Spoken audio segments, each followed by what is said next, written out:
Porto e Negócios. Apoio. Brasil Terminal Portuário. Acreditar e inovar. Eldorado Brasil. Mosten. Especialistas em negócios e tecnologia.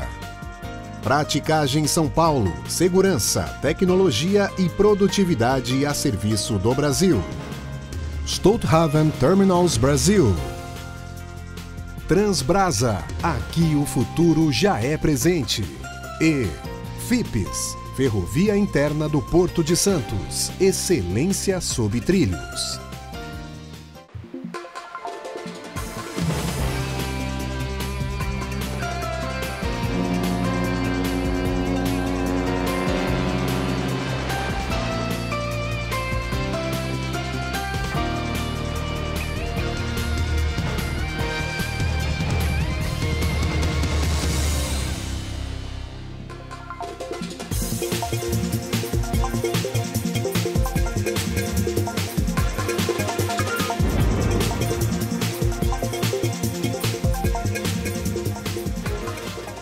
Olá, hoje o Porto e Negócios está na Intermodal 2025. Estamos no stand Think Innovation e a gente vai bater um papo com executivos que fazem a diferença no setor portuário, mas sobretudo no setor de inovação e automação. Para abrir essa primeira parte do Porto e Negócios especial Intermodal, eu estou aqui nesse estúdio criado, construído especialmente para esse fim, para esse bate-papo, com Casimiro Técio, diretor de assuntos portuários do Sistema Santa Cecília de Comunicação, e Danilo Abondanza, CEO da Monster. Danilo, muito obrigada por estar conosco nesse programa especial, abrindo esse especial Intermodal 2025, desse espaço que transpira inovação e tecnologia. Seja bem-vindo. Obrigado pelo terceiro ano, acredito, né, que o Porto e Negócio faz no nosso stand, agora com parceiros, né, em conjunto no Think Innovation. É um prazer estar aqui com vocês e o stand todo ano bem diferente, né? Isso e aí. Bem com parceiros. Técio, obrigada mais uma vez por mais um programa juntos, dessa vez aqui na maior feira de logística da América Latina. Obrigada. Eu agradeço, Nathalie. Bom, nós estamos aqui na nossa casa agora. Quando o Danilo fala dos parceiros, a gente tem...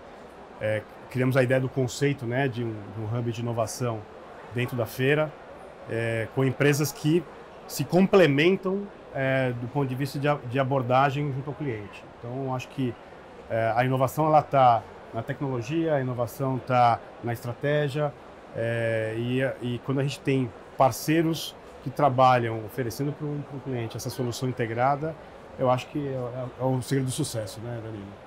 Na verdade, esse pensar fora da caixa e entregar o produto, vamos dizer assim, o produto pronto, né? O cliente traz a necessidade e num único espaço ele encontra todas as soluções. Também conversa muito com a questão da agilidade quando o setor busca a competitividade, o crescimento, não é isso? Sim. Eu acredito que o fato de a gente ter aqui, né, as 5 empresas, a Mosten, repaginada agora, né, Danilo, olhando a tecnologia associada ao negócio, a Ebico, Texcan, que praticamente 70% do mercado santista é atendido pela Texcan, com soluções de hardware e aplicações direto para o security. A Bowline, olhando o mercado de soluções, integrando o marítimo com o portuário. A Gacha Stores, também repaginada no último ano, olhando a entrega para as cargas que normalmente são preteridas, né, como uma carga geral, desenvolveu aí um mercado forte nos últimos anos, principalmente na celulose, agora indo para o líquido e para o grão. E a gente, a For Infra, né, também completando esse ciclo de empresas, olhando para a estratégia do negócio. Eu entendo, acho que, puxando aqui o Danilo para a conversa, foi uma parceria de sucesso, já aí no segundo ano, a For Infra, né, no segundo ano, na época a Modal GR, agora repaginada como Mosten, já no terceiro ano de Intermodal, aí colhendo frutos, né, da feira. O que eu posso falar que Luiz e eu estávamos conversando em 2023, depois da última Intermodal, Aí nós fechamos o stand de 2024 e a gente falou, cara, a gente pode pensar diferente. O que a gente pode trazer de diferente? Falei, cara, vamos trazer mais gente, né? A gente combinou de vamos trazer mais gente para o nosso espaço. Vamos aumentar o nosso espaço e aumentar. E trazendo um conceito que a gente sempre busca de ecossistema e colaboração. Sim. Então, o princípio fundamental que a gente usa como meio para nosso propósito e nosso objetivo é a colaboração. Então, unindo empresas que têm mesmos princípios e que colaborem a jornada do nosso cliente, trazendo até uma verticalização de toda a solução, né, de ponta a ponta, funciona. Quando você trabalha em consultoria estratégica, do porto terminal, você fala em Fora Infra. Quando você fala em aplicabilidade daquela estratégia para o tático operacional, pegando aquele negócio, aplicando tecnologia, você fala em Monster. Quando você fala em equipamentos que fazem automação, você fala em TechScan, Ebico, enfim, parte de segurança. E você tem a parte da HX que trabalha um TOS completo para carga geral, né, e granel sólido. E a Bomline na parte de alinhamento entre marítimo e porto, seguros, enfim, todo esse processo. Então, todas elas se complementam. Quando falamos em Monster, a gente faz todo o processo ajudando o cliente, aplicando o processo de tecnologia. Faltam as outras partes. O cliente, um porto, um terminal, um operador, ele sempre vai precisar das outras entes. Então, trazendo cada vez mais colaboração, né, que a gente brinca que é o condomínio, o cliente ele vai ter empresas que têm o mesmo alinhamento de princípio, né, cada um com seus valores, mas muito próximos, mas que tem uma missão similar que é melhorar e apoiar o cliente na sua jornada estratégica. É a prova de que quando a gente tem empresas com o mesmo propósito do negócio, o condomínio funciona muito bem, né? Foi assim com a FIPS, né? Um condomínio que funciona muito bem e não seria diferente quando a gente pensa e está na maior feira de logística da América Latina. Danilo, vamos falar um pouquinho de Molsten. Antes Modal GR, um caminho de 10 anos, uma década. Como foi pensada a repaginação, esse rebrand, né? E por que se decidiu por essa mudança pós uma década? O Modal GR nasceu no Porto. Em 2012, em 2015 a gente fundou e nós viemos com o nome Modal GR, muito com uma linha de trabalhar independente dos meios do caminho, mas oferecendo, gerando resultado por meio de gestão, que é o GR. Então, esse é o nome. E esse nome, decidimos, por uma estratégia, abrir outros mercados. E o Modal GR, ele remete muito à logística. Sim. E a gente estava muito preso. Quando a gente teve 2 clientes que gostaram, que não eram do segmento, eram de retail, cosmético. Foram provocativos. Foram provocativos, falando, nossa, vocês são muito bons, gosto, tudo e tal, mas vocês são de logística, né? E outra, aí a gente parou e pensou, falou, cara, é isso. E aí tem a questão também da internacionalização do nome, né? Nacional, não temos problema, mas internacionalmente a gente tinha muitos desafios de outras línguas falarem. E a gente está buscando essa internacionalização e a gente trabalha muito forte para isso, né? Até com a empresa em Portugal, desde 2013, 2023. E a gente tinha esse desafio. Então a gente começou um projeto com o marketing em abril do ano passado. Inicialmente não para mudar o nome, mas mudar o posicionamento. Foi quando em setembro veio, você não consegue mudar o posicionamento sem mudar o nome. Sim. Então tivemos que entender o nome. Depois de diversos nomes, em dezembro fechamos o brand book da marca. Conceito, tudo. O que é o principal disso? São 2 pontos, né, que eu coloco. O primeiro é que o princípio do que a Modal GR foi fundada, a Molsten ela permanece inalterada. O propósito, o BREG dela, de transformar a Baixada Santista, né, Santos, como a principal capital de tecnologia e inovação do país e uma referência mundial, não muda. Só que para que a gente atinja nossos objetivos, uma empresa ela passa por transformação. Sim. É o conceito da inovação. Você fazer diferente para atingir aquilo que você busca. E a gente entendeu que a mudança da marca era muito importante nesse modelo. Então, a gente trouxe um nome que é Molsten, onde a gente traz o conceito do most, que é máximo, maximizar. Né? E aí você traz o tem, que é maximizar por meio da tecnologia. Sim. que é o T e o E, e o N para aplicabilidade no negócio. Sim. Então a gente tem o Molsten. E é uma marca internacionalmente dita da mesma forma, um nome global. Então, e todas as cores, formas, tudo foram feitos pensando na autoridade que nós buscamos e nós temos. Técio, a importância de se manter a essência, né, que é o que deu origem ao negócio, que deu certo, né, e deu certo de uma maneira muito sólida, né? 10 anos no mercado não é qualquer tempo e a gente sabe disso, mas pensar na importância da ampliação, da atuação, da internacionalização do seu negócio, tem tudo a ver também com o alinhamento do que o mercado pede, né?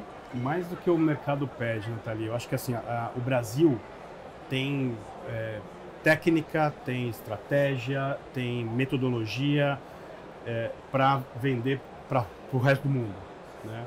Não é à toa que grandes cérebros que estão no Vale do Silício, Sim. nos Estados Unidos, são brasileiros, né? E você vai mundo afora, você vê muito brasileiro, a gente exportando esses cérebros.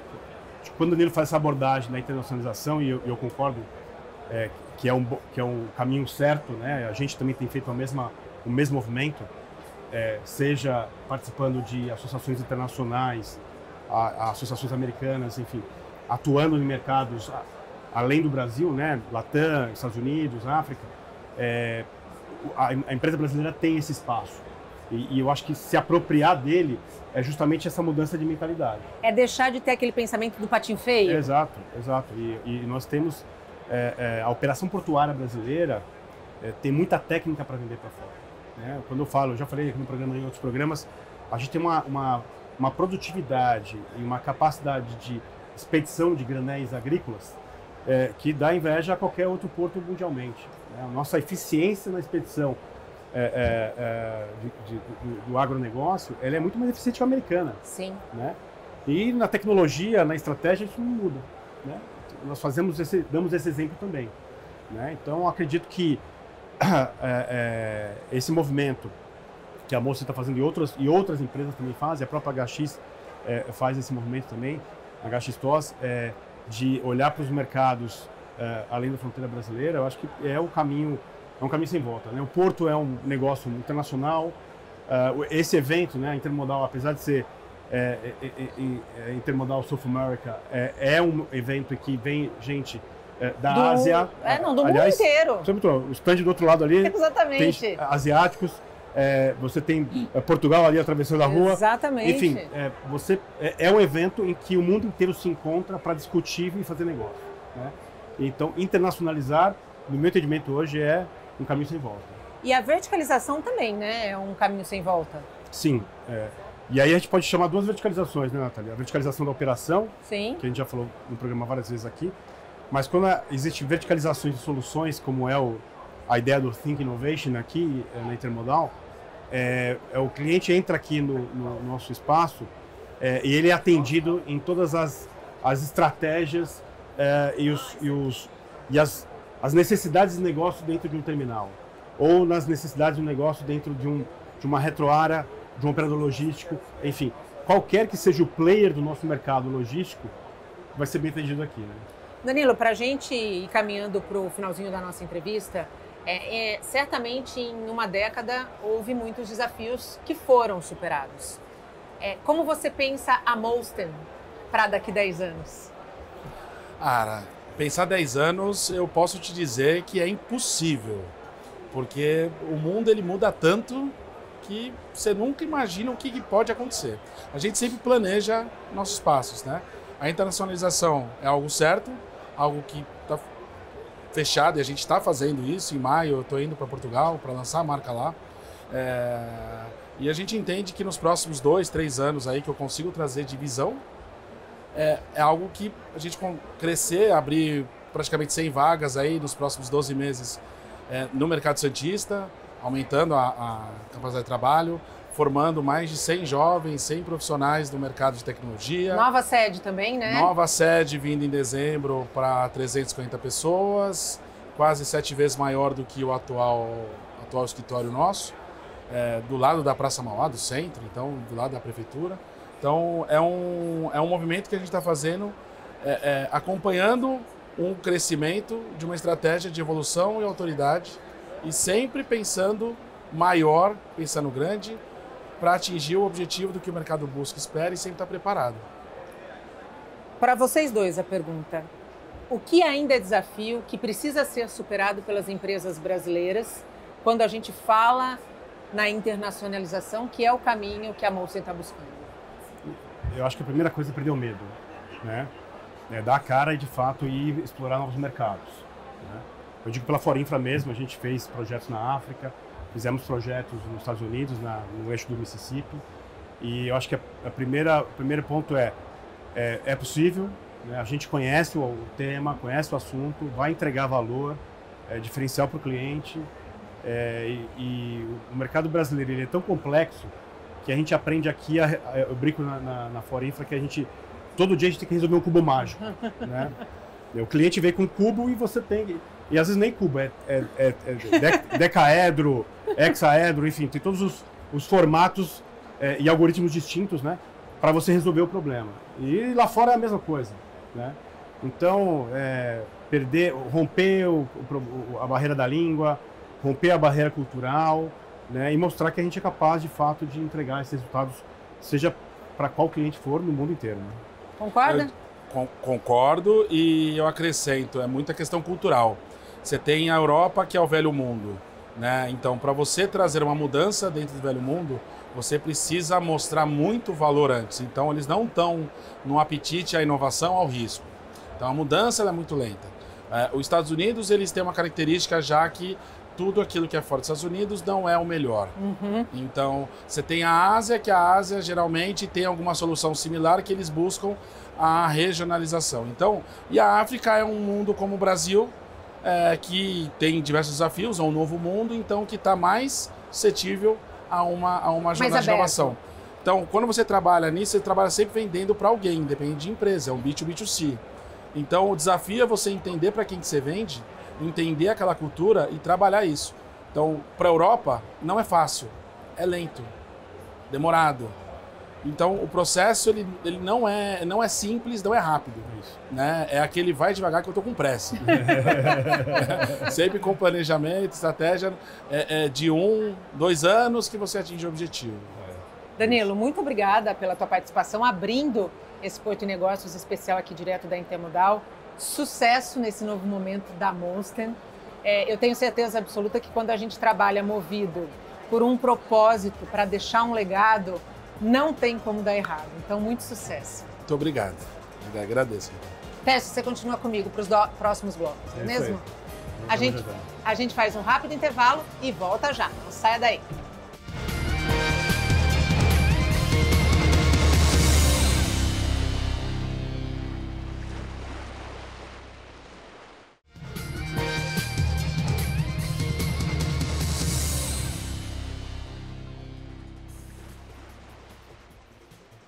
E estamos de volta direto da Intermodal 2025 no stand Think Innovation.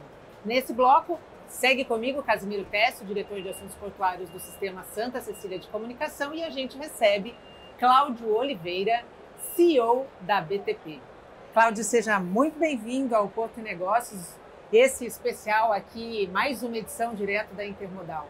Obrigada pela participação. Nathalie, obrigado, Tessio, pelo convite, sempre um prazer estar aqui com vocês, poder falar um pouquinho do nosso porto, da BTP e os desafios para o futuro. Cláudio, na temporada 2024, nós encerramos a temporada com uma entrevista na BTP. Naquela ocasião, você ainda não era o CEO da companhia. Como é que você recebeu esse desafio e quais são os objetivos que você, como CEO, a partir do momento que assumiu a cadeira, traçou para a companhia? Bom, assim, primeiro, uma satisfação muito grande, um orgulho de ter chegado nessa posição, depois de 10 anos na BTP como diretor comercial. E num momento que a BTP está passando aí por uma transformação grande, que é um investimento de quase 2 bilhões de reais para aumento de capacidade, para modernização do terminal. Então, assim, um momento muito importante para a companhia e que eu estou assumindo agora. Eu acho que é importante a gente continuar mantendo o nosso negócio rentável, né, e eficiente. Enquanto isso, a gente tem que tocar todas essas obras. Então, assim, já começa por aí. Mas a gente quer assim, fortemente continuar investindo no nosso pessoal. Porque assim, a gente depende das pessoas, a BTP leva isso muito a sério, vocês sabem o quanto a gente faz. Hoje nós temos 1.800 colaboradores diretos e quase 4.000 indiretos. Com as obras começando, vão para 6 ou 7 mil indiretos. Então, uma responsabilidade grande. Com o nosso pessoal, a gente tem trabalhado muito na capacitação, né, dando oportunidades para que se aprimorem, para que estudem. Porque é isso, hoje o Porto, a tecnologia embarcada é impressionante, né? Sim. E está evoluindo cada vez mais. A gente precisa de profissionais qualificados e motivados, né? A gente tem que motivar as pessoas, porque no final são quem fazem girar. Os equipamentos são modernos, tudo é muito bonito, mas sem as pessoas a gente não faz acontecer. Eu gosto muito de dizer que a tecnologia ela é uma aliada, mas ela não substitui o humano, essencialmente humano. E o investimento em pessoal, Técio, é garantia de sucesso para um grupo como a BTP ou para qualquer outra empresa. Pensar no ativo pessoas é extremamente relevante, né? É tão relevante que é bom lembrar que a Unisanta tem uma parceria com a BTP, que é a Universidade Corporativa, né? Tem a equipe de recursos humanos da BTP, em conjunto com o corpo docente da Unisanta, traçou uma série de atividades e disciplinas e um programa, né, e a primeira universidade corporativa da América Latina. Então, isso é um exemplo de o terminal portuário buscando a universidade podendo contribuir com essa formação, com o crescimento profissional de quem trabalha em Santos. Né? E processo de qualificação contínua é essencial. E tem tudo a ver com o ISD, né, Cláudio? A gente não pode deixar de falar que essas boas práticas estão sob os 3 pilares que constroem o ISD. Exatamente. E vocês sabem, a BTP já nasceu com uma responsabilidade grande, né? Sim. E com um desafio importante de ajudar no desenvolvimento da nossa região, que foi a remediação da área, que era o lixão da Lemoa, né? Sim. E foi um trabalho muito bacana e hoje deu lugar a um terminal de primeiro mundo. Fora isso, a gente está muito preocupado com a questão do meio ambiente. Nós temos um compromisso bastante agressivo, eu diria, de a partir de 2030 ser carbono zero. Então, os nossos novos equipamentos de pátio, que são os RTGs, os guindastes que movimentam a carga no pátio, hoje são a diesel. Nós vamos trocar os 26 que nós temos a diesel e vamos adquirir mais 27, todos elétricos. Então, a frota vai ser agora de 53, todos elétricos. E aí, isso é uma contribuição. A gente está buscando uma tecnologia confiável para os TTs, que são os caminhões que circulam internamente. Ainda não há uma tecnologia confiável, tem vários modelos em teste, a gente está aguardando para poder tomar a melhor decisão. E a gente tem uma preocupação nesse sentido somente com as baterias, que são baterias enormes. Exato. Então não adianta a gente querer eletrificar tudo sem pensar na fonte resolver um problema e criar outro. Então a gente tem Exato. muita preocupação com isso. Mas a gente está trabalhando seriamente nesse sentido. E a gente também vai fazer o que é chamado shore powering, né, que é eletrificar o cais, para que quando os navios estejam atracados, eles façam uso da energia elétrica e não fiquem queimando diesel para manter o navio. É um bicho vivo, né? Então ele tem que se manter o tempo todo ligado, exatamente. É aquilo que você sempre defende, né? Quando a gente fala de eletrificação, pensar na matriz da onde virá essa eletrificação, porque não adianta a gente ter algo elétrico sendo que a fonte é uma bateria que vai poluir de maneira agressiva o meio ambiente. A gente fala de análise de ciclo de vida, né, de uma decisão. A eletrificação, por exemplo, dos RTGs, você consegue trabalhar a mudança da matriz porque ele está plugado na cabine primária do terminal. O Terminal Tractor, né, que é o TT que o Cláudio trouxe aqui, ele é um elemento rodante. Sim. Então eu teria que trocar a bateria desse equipamento ou deixar esse equipamento parado, carregando, para poder continuar operando um terminal que é 24/7. Sim. Então, um grande desafio de um equipamento rodante em que ele não esteja conectado diretamente com a matriz energética é o grande desafio por isso que eu digo muito assim, vamos usar, por exemplo, biocombustíveis nos TTs. Sim. Né? É uma solução intermediária para migrar para o carbono zero, mas é uma solução que é possível colocar na pauta. E é sustentável. E é sustentável. Então, a minha crítica à eletrificação a qualquer custo, ela é justamente nesse sentido. Né? Priorizar vamos usar o biocombustível como um elemento de migração, né, de transição energética, e entender onde ele se comporta melhor. Então, eu tive a oportunidade de assistir uma entrevista com um especialista no mercado de automóveis automobilístico, e ele disse, juro de pé junto, o Brasil só vai ter carro elétrico em centros urbanos, né, e em soluções como um porto ou um aeroporto. Sim. Que você tem um circuito fechado ali, operando, fornecendo serviço dentro do sistema, rodando longas distâncias. Até porque a gente já teve algumas experiências e relatos de experiências de carros de longa distância que ficaram no meio do caminho e tiveram profunda dificuldade de concluir a viagem. Cláudio, no começo da tua entrevista, você falou a respeito do pacote de investimentos. Eu queria que você atualizasse esse pacote. O que já foi feito, o que está sendo feito e quais são os próximos desafios, pelo menos até o fim de 2025. Bom, nós já trocamos todas as defensas do cais, que são para apoio dos navios, né, e proteção, tanto do cais como do navio. Trocamos para defensas mais robustas para poder atender os navios de 366 metros, que já atendemos no ano passado, 9 escalas desses navios, pois o armador decidiu não trazer mais, porque não estava sendo eficiente como esperado, pelas restrições. Nós já adquirimos 2 novos STS, que são os guindastes que operam os navios, fazem embarque ou descarga dos containers. Chegaram em novembro, foram comissionados, já estão operando 100%. E estamos colocando a ordem agora, junto com os RTG, nós vamos colocar a ordem de mais 2 STS que chegam em 2027. Essa é uma outra questão muito importante. Quando a gente fala em investimento em porto, é lento nesse sentido, porque hoje, pela demanda global, esses equipamentos de grande porte estão levando 2 anos para quando você põe a ordem até a entrega. Eles também estão com um problema sério de transporte, porque tem muita demanda e não tem oferta de transporte suficiente. Então, assim, a gente tem que ter tudo muito calculado. E o Tércio tocou um ponto muito importante quando ele falou, claro, com a formação dele acadêmica, a visão que ele tem de futuro.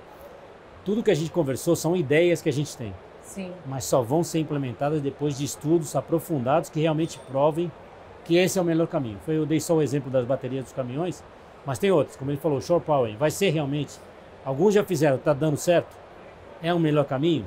Então, assim, essa a opção que os armadores vão fazer. Mas não adianta a gente querer oferecer um serviço que o armador não vai ter interesse em comprar. Então, assim, tudo vai ser muito bem estudado.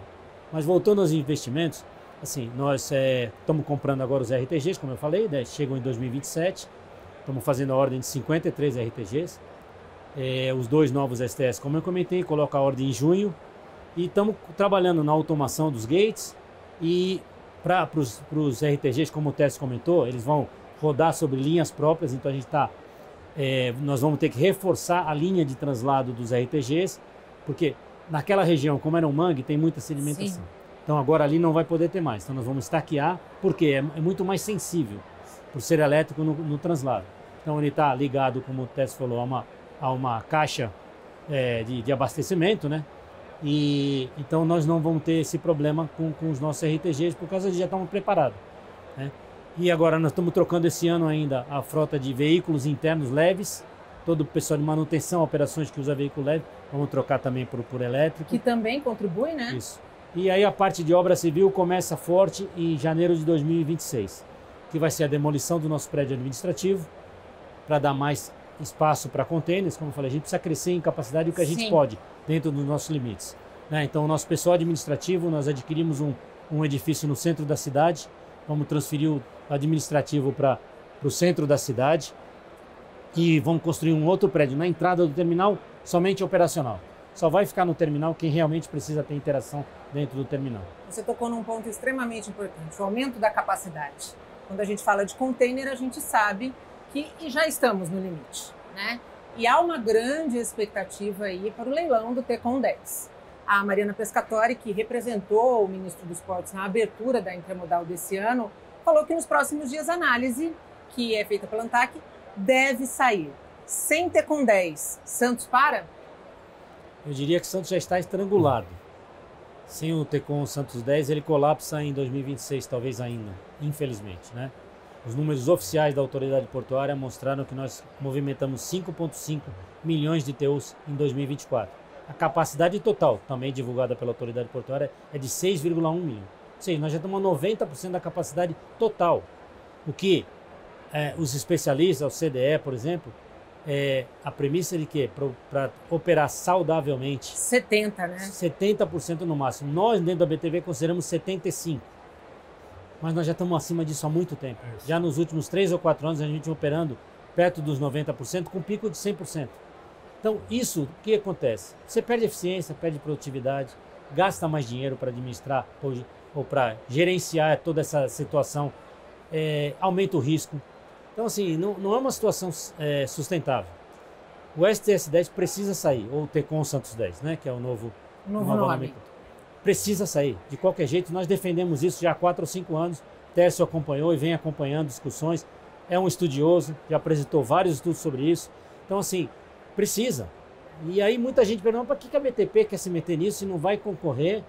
E se a situação hoje não é a regra do comércio, não é oferta e demanda? Sim. Então nós podemos estar quietinho ali e falar, deixa, não tem capacidade, vai aumentar o preço. Mas isso não se sustenta a longo prazo. O que vai acontecer é que a carga vai começar a fugir de Santos, vai procurar outras opções e os armadores vão rever o seu serviço. E aí eu vou para uma outra pergunta, Tércio. Há aqueles que são contra a participação no leilão dos grandes armadores. E muito se fala que quem é contra não está preparado para algo que a gente não consegue andar para trás, que é o movimento de verticalização. Na sua opinião, os grandes podem participar, devem participar desse leilão? Essa é uma questão que a gente já está discutindo desde a época que eu estava na presidência do Porto. Um ponto crucial que a gente tem que colocar à mesa é a verticalização. Primeiro que não tem como ser contra ou a favor da verticalização. Ela já é um fato. Ela é um fato do mercado. A verticalização não só acontece no mercado de container, ele acontece no mercado de celulose, no mercado de suco laranja. A gente fez o programa... Exatamente, na Citrosuco. Dando exemplo, talvez seja a cadeia mais verticalizada de todas, que eu estudo. O próprio terminal de líquidos, né? Quando você pega a Stolthaven, que é a nossa patrocinadora, a Odfell, são operadores. O core business é o shipping. O core business da MSC, da APM, da Maersk, da CMA é o shipping, né? Como é da Odfell, como é da Stolt. Então, quando eles vão para o continente, quando eles vão para o terminal, é para proteger o negócio, é para proteger o shipping. É a visão, é o planejamento que deu a esses armadores a visão de que eu preciso estar para que eu não seja prejudicado, para que o meu negócio não sofra impacto. Exato, eu preciso ter o negócio para poder operar naquele país, naquele porto. Foi assim que começou o processo de migração dos armadores para a operação de container. Foi quando surgiu a APM Terminals operando terminais para a Maersk, a Tiael operando terminais para a MSC, a CMA agora, com recente aquisição da Santos Brasil, operando os navios da CMA e assim por diante, né? Então você vai ter os bandeiras brancas, eu batizo com bandeira branca, que é o terminal que não tem armador, se associa a armador, mas não tem a empresa de armação. Mas eu digo, o fato de você permitir que todos participem do processo, você garante que o dono da carga, de fato, tenha o melhor serviço ofertado no mercado. Quando o Cláudio coloca, Santos vai colapsar, eu já falo assim, já está colapsado. Já está colapsado. Eu digo porque muito algodão saiu de Santos, foi para Paranaguá. A gente fez um estudo recente de demanda para o Porto de Paranaguá. Outras cargas têm saído de Santos. O algodão que não estava no espectro de Paranaguá, hoje está no espectro de Paranaguá. O café sendo operado em breakbulk no Porto do Açu. Isso é um reflexo justamente do engargalamento que está acontecendo no Santos. Então a carga vai achar o seu caminho. Vai pagar mais caro, né? Vai ter o seu sobrecusto, seja esperando mais para embarcar, seja não honrando os contratos de oferecimento de produtos. Tudo isso tem rebatimento no final, na economia brasileira. No custo Brasil. Então aqui eu tenho que concordar com o Cláudio, assim, o TECOM 10 tem que sair com rapidez, né? A gente defendeu isso sempre. Aliás, isso está no PDZ. Eu fui até mais radical ainda, Nathalie. Quando eu estava como presidente, eu defendi o adensamento da BTP em cima do SABOA. Sim. Né? Você vai para um terminal da PSA em Antuérpia, são mais de 2 quilômetros de linha de cais. por que o Brasil tem que ter 1 quilômetro, 1,5 quilômetros de linha de cais? Né? Então, eu defendo terminais no Brasil com mais de 2 quilômetros de linha de cais. Que é o que o mercado hoje está buscando, né? Se a gente for fazer a análise do movimento do mercado, a gente já tem essa maturidade. A BTP sofre com atraso de navio por intempérie na rota de navegação. Você tem problemas em outros portos, em outros lugares do mundo, que acabam refletindo no Brasil, porque chega o navio atrasado, porque saiu atrasado de outro terminal. Enfim, hoje a logística mundial está bagunçada. O terminal precisa estar com uma sobrecapacidade para responder isso. Cláudio, a gente está chegando no finalzinho dessa participação, eu queria que você falasse das perspectivas do ponto de vista de BTP para o ano de 2025. Se você me permitir, só antes de falar Claro. da perspectiva, o Tércio tocou algo muito importante. Além de tudo que ele já abordou com perfeição, nós não podemos deixar que Santos, como o principal porto da América do Sul, deixe de ser o principal hub port. Exatamente. Isso foi algo que o Tércio sempre defendeu enquanto esteve na autoridade portuária. Agora, para fazer isso, nós precisamos de um terminal robusto. BTP ou a Tecon Santos 10 não vai conseguir fazer esse papel. Porque se um navio descarregar um container lá e tiver que transferir para uma linha que sai da BTP, inviabilizou o negócio. Já é Então, inviável. é importante que tenha um terminal robusto para fazer isso. Um terminal robusto e acessos que sejam pensados antes Perfeito. do início do funcionamento desse terminal, Exatamente. né? Não como você falou, que nós falamos do carro elétrico antes de ter estrutura para ser o carro elétrico. Exatamente. E aí temos tantos carros elétricos hoje parados no porto, Exato. que nem nacionalizados foram ainda. Mas desculpa, só para dar um... Então, assim, para o futuro, a BTP, o volume está crescendo, continua crescendo. O primeiro trimestre foi um pouco aquém do que se imaginava. Nós voltamos a ter uma baixa temporada no primeiro trimestre, que era histórico, mas que depois da pandemia deixou de acontecer. Voltamos a ter. Mas os volumes já começaram a crescer em abril e só assim não vai parar. Então, a previsão do mercado, quando eu falo mercado, são os clientes, exportadores, importadores e os próprios armadores, é de crescimento novamente de 2 dígitos. Então, assim, a nossa expectativa com o crescimento do volume é total. Vamos ter crescimento do volume, estamos nos preparando para isso. O problema é até quando a gente pode chegar, até onde podemos chegar. Até aonde vocês sustentam esse crescimento sem um investimento que tem que vir de fora. E falando do Tecon Santos 10, muita gente critica o custo. O problema é qual o custo de não fazer. Exato. A Secafé anunciou que deixaram de embarcar 633 mil sacas de café no mês de março. Isso é muito preocupante. Sim. Isso é só o café. Se você somar o algodão, o açúcar e outro, olha o prejuízo que isso está causando, né? Então isso é importante que seja visto também. E eu digo urgente, assim, né? quem sofre com essa sobrecapacidade do terminal, não é só o CEO do terminal, o diretor de operações Com certeza. é o que mais sofre, porque ele tem que segurar a onda do comercial ali. Ele tem que equilibrar pratos. Exatamente. E não Os deixar nenhum Os cair no engenheiros chão. de manutenção igual. Quem não quer liberar equipamento. E não pode deixar nenhum desses pratos caírem no chão, sem dúvida E eu nenhuma. chamo a atenção, isso tem que estar na modelagem do terminal, né? O tempo de parada para manutenção, você tem uma capacidade de sobra para os fatores picos, né? Para os momentos picos de operação. Se a gente fizer a modelagem operacional sem respeitar o diretor de operações, a gente vai continuar vivendo a mesma saga aí, operacional. E Santos não pode mais esperar, já está perdendo carga. Cláudio, muito obrigada pela tua participação aqui conosco. Te desejo todo sucesso frente a esse novo desafio. É muito bacana ver uma empresa que investe em pessoas, não só capacitando e qualificando, mas também proporcionando o crescimento desses profissionais. Sem dúvida. Que eu acho, sinceramente, que é isso que faz com que aquele colaborador desenvolva o senso de pertencimento que é tão importante para o sucesso de uma companhia. Muito obrigada Sem e dúvida. sucesso. Obrigado viu? você, Tércio, pela oportunidade. Estamos sempre à disposição. Vocês sabem, a BTP está de portas abertas para o Porto Negócio e Santa Cecília. Muito obrigada. Tércio, a gente volta para o último bloco. Voltamos já já. A gente faz um rápido intervalo e volta já. Não saia daí.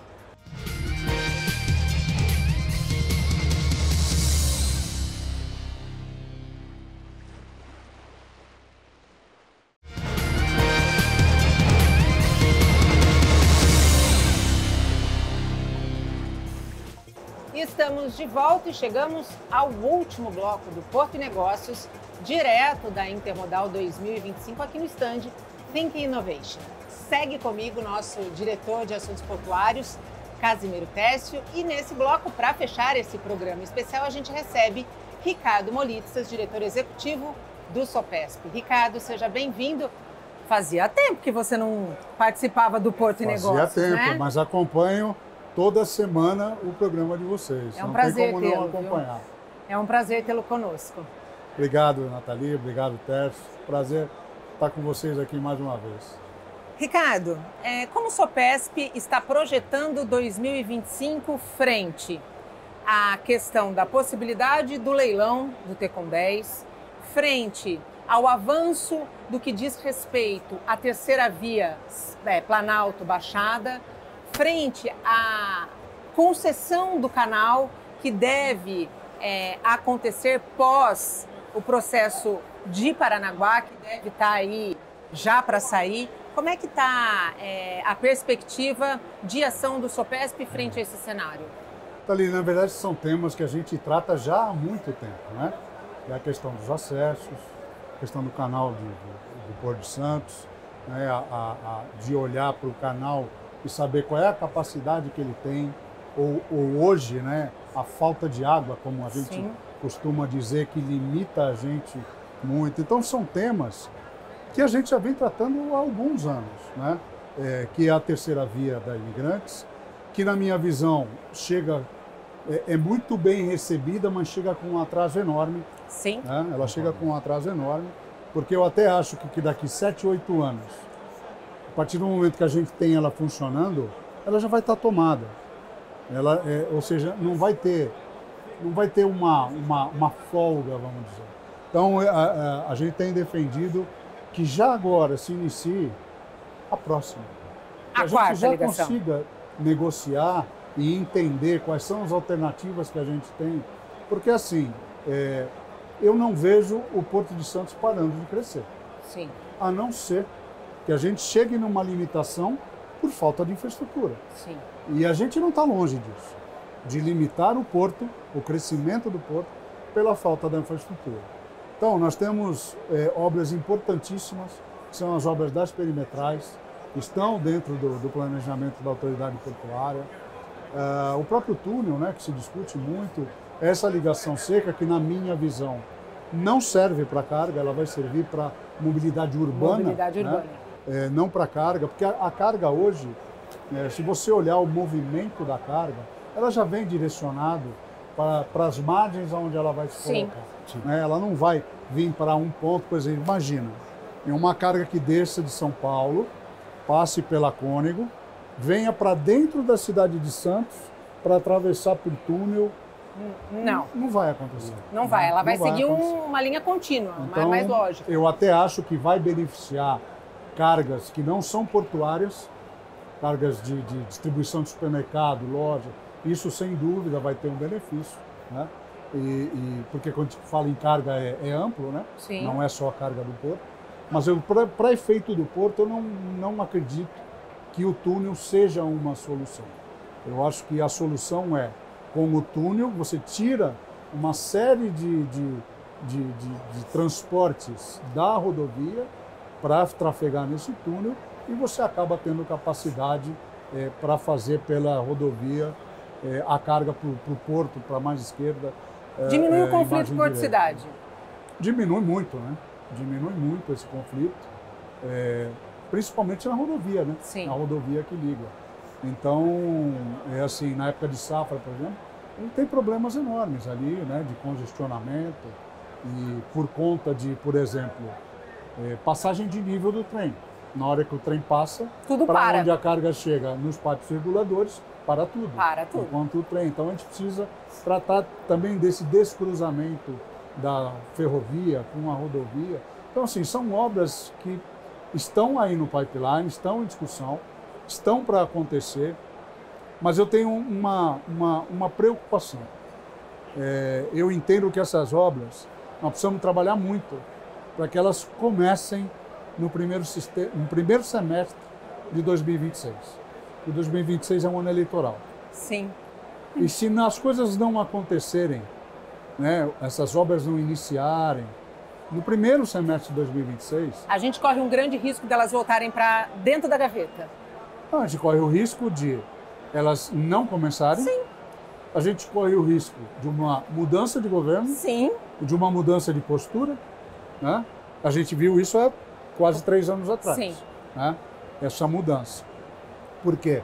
A gente já falou isso aqui inúmeras vezes, né, Tércio? Não é política de Não Estado, é política de governo. Estado, é política de governo.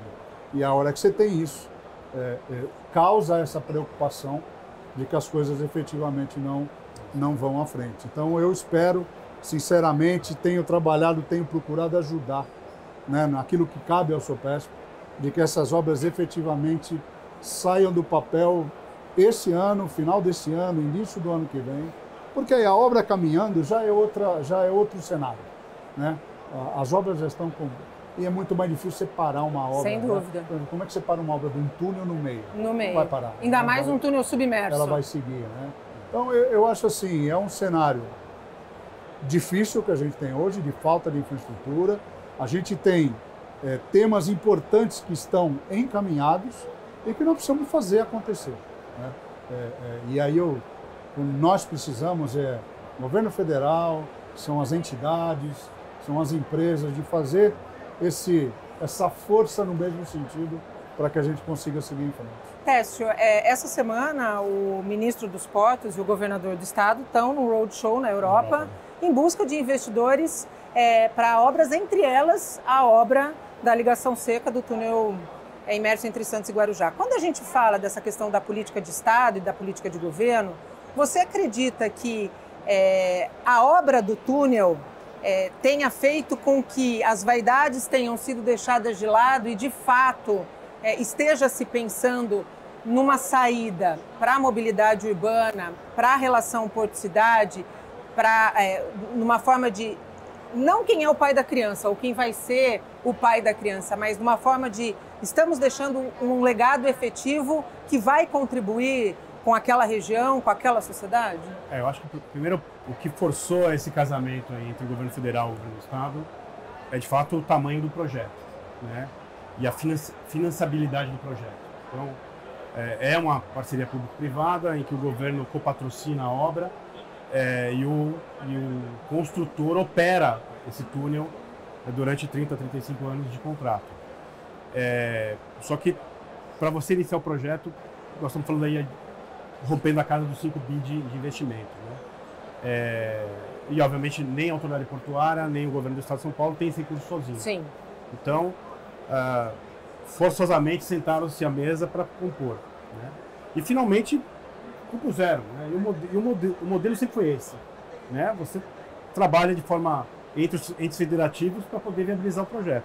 Então, acho que isso está, para mim, pacificado. Tá pacificado, né? Então, agora a questão a obra começar. Bater o martelo na bolsa, o concessionário assumir e começar a tocar a obra. E o ponto importante da concessão, né, é a obra em si. Implantar o túnel em conjunto com uma operação portuária. Então é muito importante que a autoridade portuária, que estiver de plantão no momento da obra, junto com o concessionário, o governo do estado, que estiver de plantão no momento da obra, tenham essa regra do jogo, né? Eu já toquei naquela obra junto com a operação do porto. É difícil, né? Então imagine você orquestrar uma parada de manobras de navio para o lançamento de módulos. Certo. Então é um ponto que tem que ser muito bem orquestrado com a praticagem, com a autoridade portuária, com os terminais, né? Cronograma, planejamento, previsibilidade do que vai acontecer na obra junto com o porto, né? E ter a humildade de ceder o espaço para o outro no momento que faça sentido, né? Então, acho que essa vai ser o fator crítico de sucesso do túnel, né? Porque o primeiro momento em que deteriorar a relação, aí um vai começar a apontar o erro do outro e não vai dar certo. Então, acho que essa regra do jogo da operação portuária junto com a implantação da obra é um ponto que eu acho que é muito importante, os dois lados olharem de fato os dois lados. Os dois lados. Molitsas, PL 733/2025, que foi resultado de estudo da elaboração do projeto de lei que busca, né, uma modernização do marco regulatório e que tem um ponto muito sensível, que é a questão da comissão que foi montada para avaliar a exclusividade dos trabalhadores portuários. Como o SOPESP acompanhou todo esse processo, qual a avaliação do SOPESP do ponto de vista do PL e como está o diálogo com o OGMO, né? Porque quando a gente fala de exclusividade, a gente está falando diretamente do órgão gestor de mão de obra. Olha, a gente acompanhou desde o começo, né? Eu trabalhei em documentos que a gente propôs para a comissão para ajudar na discussão do anteprojeto, né? Um momento era de um anteprojeto. Sim. E assim, eu sempre falei que eu vejo isso com muita naturalidade. Se a gente olhar alguns anos para trás, nós tivesse uma mudança no nosso Código Civil. Sim. Nosso Código Civil foi modernizado. Sim. E já merece outra modernização. Sim. Então, a lei de esportes eu não vejo nada mais do que uma modernização.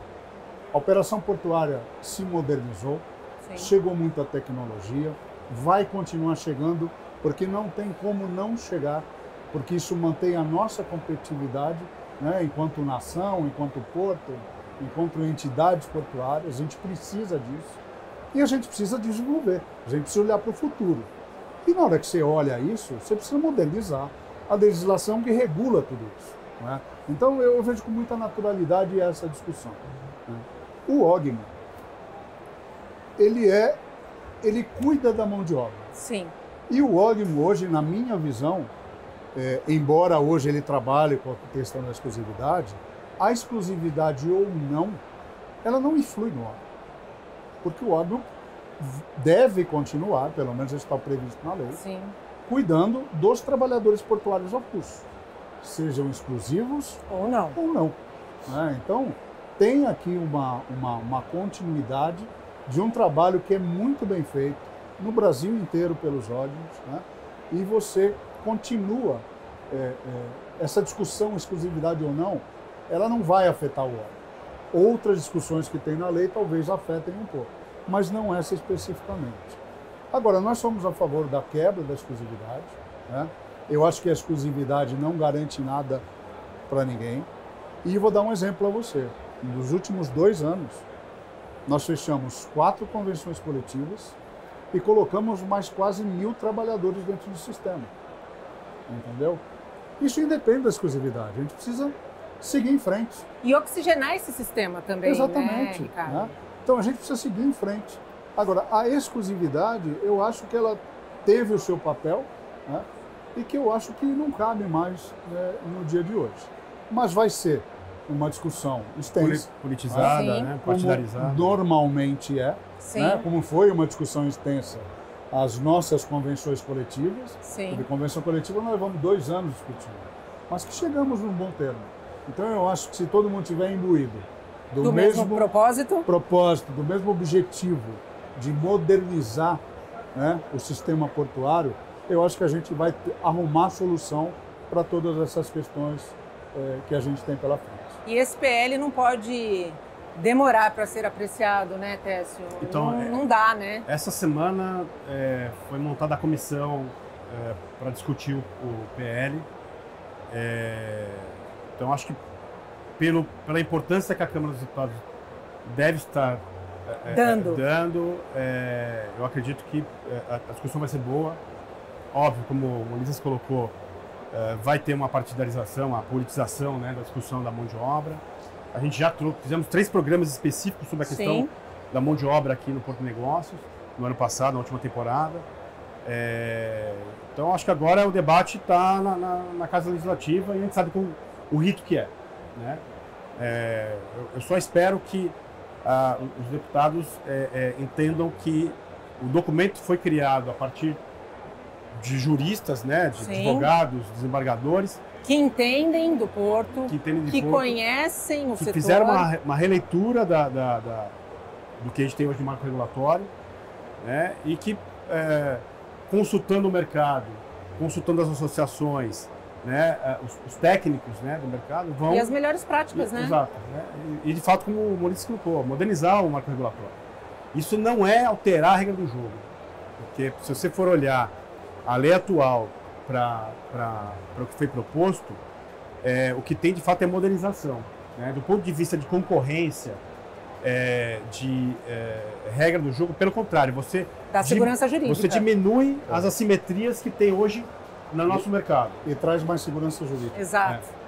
Que é o que todo mundo quer. Tem uma preocupação diária com a segurança jurídica. O investidor, quando pensa no Brasil, pensa justamente na segurança jurídica para ter tranquilidade de investir. E interesse tem.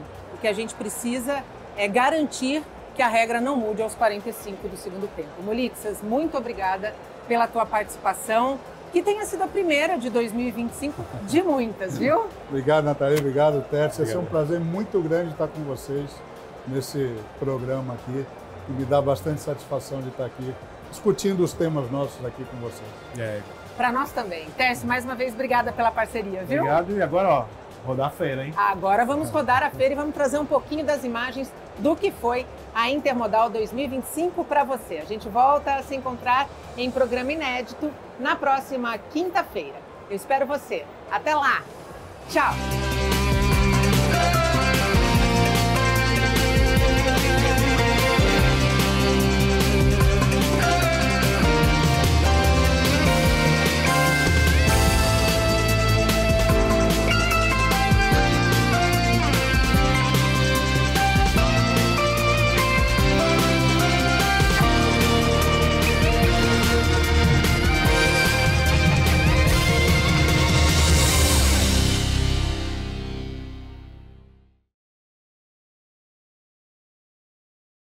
Porto e Negócios. Apoio. Brasil Terminal Portuário. Acreditar e inovar. Eldorado Brasil. Mosten. Especialistas em negócios e tecnologia. Praticagem São Paulo. Segurança, tecnologia e produtividade a serviço do Brasil. Stolthaven Terminals Brasil. Transbrasa. Aqui o futuro já é presente. E FIPS, Ferrovia Interna do Porto de Santos. Excelência sob trilhos.